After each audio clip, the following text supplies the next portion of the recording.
Pramod Brar नेतृत्वाधीन BTC सरकारों বিজেপিৰ এগৰাকী পাৰিষদ অৰূপ কুমাৰ দে এখন ৰাজহুৱা সভাত উপস্থিত থাকি তাত ৰাজহুৱা সভাত উপস্থিত থকা ৰাইজ আৰু তেওঁ নিজে বাংলাদেশী মূলৰ ব্যক্তি বুলি তেওঁ উত্থাপন কৰিছে।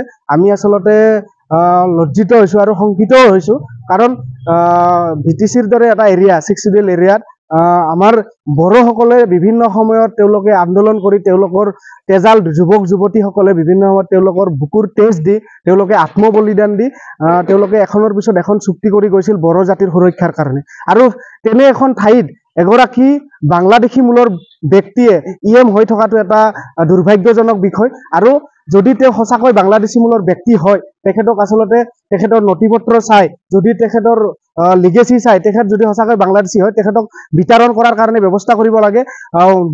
নৰেন্দ্ৰ মোদী ডাঙৰীয়াই অসমত নিৰ্বাচনী প্ৰচাৰ সভা কৰিব আহি তেওঁ 16 মে তাৰিখৰ পিছত অসমৰ পৰা বাংলাদেশী তালি টোপোলা বান্ধি যাব লাগিব বুলি তেওঁ নিৰ্বাচনী প্ৰচাৰ সভাত উল্লেখ কৰিছিল। কিন্তু আজিলৈকে এগৰাকীও বাংলাদেশী এইখন চৰকাৰে অসম তথা ভাৰতবৰ্ষৰ পৰা বিতৰণ কৰিব পৰা নাই।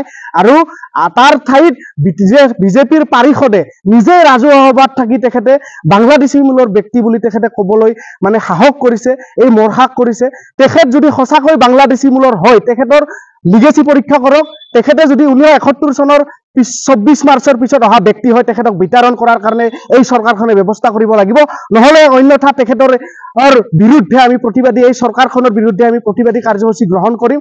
আমাৰ অসমীয়া যুৱক যুৱতী আমাৰ অসমৰ ভাষা সংস্কৃতি ৰক্ষাৰ কাৰণে অসম আন্দোলন, ভাষা আন্দোলন, মাধ্যম আন্দোলন বিভিন্ন ধৰণৰ আন্দোলন কৰি বিকুৰ তেজেৰে ইতিহাস লিখিছে, তেওঁলোকে আত্মবলিদান দিছে, শ্বহীদ হৈছে। তাৰ পিছত বাংলাদেশী মূলৰ ব্যক্তিয়ে আমাৰ বিটিচিৰ দৰে 6 শিডিউল এটা এৰিয়াত কাৰ্যবাহী সদস্য হৈ থাকিব, তেখেতে ইএম হৈ থাকিব, তেখেতে স্বাস্থ্য বিভাগৰ দৰে গুৰুত্বপূৰ্ণ পদবীত তেখেতে মানে দায়িত্বত থাকিব। এইটো আমি কোনো কাৰণে হ'ব নিদিওঁ, এইটো এটা দুৰ্ভাগ্যজনক বিষয়। প্ৰমোদ বৰাৰ যদি সৎ সাহস আছে তেখেতৰ চৰকাৰৰ পৰাই এই অৰূপ কুমাৰ দে নামৰ বোলা ব্যক্তিজনক ইএম পদৰ পৰাই তেখেতক আঁতৰাওক।